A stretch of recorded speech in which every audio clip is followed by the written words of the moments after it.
আমাদের শরীরটা মেশিন না, এটা আল্লাহর দেওয়া আমানত। আজ একটু আরামের জন্য ভুল অভ্যাস করলে ৫ থেকে ১০ বছর পর তার ফল শরীরেই দিতে হবে। গরম পানি সঠিকভাবে ব্যবহার করলে ঔষধ, আর ভুলভাবে ব্যবহার করলে বিষ। আজ আমি এমন একটা বিষয় নিয়ে কথা বলবো যেটা আমরা সবাই প্রতিদিন করি, কিন্তু খুব ভেবে দেখি না আমরা ঠিক করছি না নিজের শরীরকে ধীরে ধীরে ক্ষতি করছি। আমি কথা বলবো গরম পানি খাওয়া, গরম পানি দিয়ে গোসল, আর গরম পানি দিয়ে চুলে শ্যাম্পু করা। এই ৩টা বিষয় নিয়ে। এটা কোনো গল্প না, এটা কোনো গুজব না, এটা আমাদের দৈনন্দিন জীবনের সবচেয়ে গুরুত্বপূর্ণ স্বাস্থ্য বিষয়গুলোর একটা। গরম পানি খাওয়া, এটা সত্যিটা কি? শীত এলেই আমরা শুনি গরম পানি খাওয়া খুব ভালো। হ্যাঁ, গরম পানি উপকারী, কিন্তু প্রশ্ন হলো কতটা গরম পানি, কখন খাবো, কারা খাবো না। অনেক মানুষ এমন গরম পানি খায় যে পানি জিভে লাগালেই জ্বালা করে। কিন্তু এই পানি খেলে কি হতে পারে? গলা, খাদ্যনালী, পাকস্থলীর ভিতরে আস্তরণ ধীরে ধীরে ক্ষতি করে। বারবার খুব গরম পানি খেলে আমাদের পাকস্থলীর প্রাকৃতিক এনজাইম নষ্ট হতে থাকে, ফলে গ্যাস, বুকে জ্বালা, হজমের সমস্যা, কোষ্ঠকাঠিন্য, এসব সমস্যা শুরু হয়। কিন্তু আমরা বুঝতেই পারি না কারণটা কোথায়। সঠিক নিয়ম: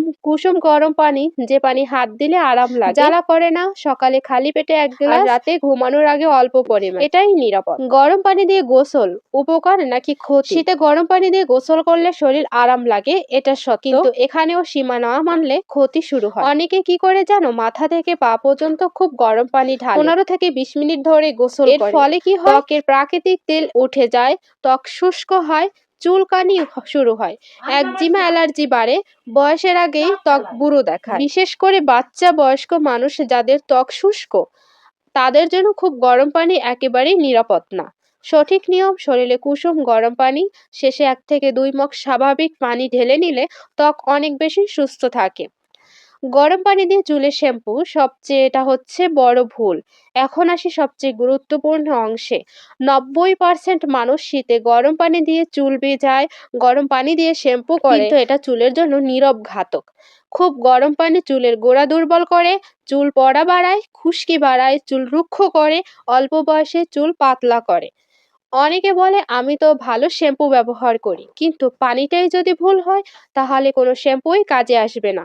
সঠিক নিয়ম: চুল ভেজাতে হালকা কুসুম গরম, কিন্তু শেষ ধাপে অবশ্যই নরমাল বা হালকা ঠান্ডা পানি। এতে চুল পড়া কমে, চুলে শাইন আসে, গোড়া শক্ত হয়। আজ আমি যা বললাম এগুলো কোনো কঠিন কিন্তু নিয়ম না, শুধু একটু সচেতন হলেই চুল থাকবে, ত্বক ভালো থাকবে, পেট ভালো থাকবে, শরীর সুস্থ থাকবে। এই কথাগুলো নিজের জন্য, পরিবারের জন্য, মা বাবার জন্য, বাচ্চাদের জন্য, সবার জন্য দরকার। ভালো লাগলে এই কথাগুলো অন্যদের সাথে শেয়ার করো, কারণ একটা সচেতন কথাই একটা পরিবারকে সুস্থ রাখতে পারে। এই কথাগুলো আমি শুধু বলার জন্য বলিনি, আমি চাই আপনারা শুনে নিজের জীবনে কাজে লাগান। আজ যদি আমরা সচেতন হই তাহলে ভবিষ্যতে আমাদের শরীর আমাদের ধন্যবাদ দিবে।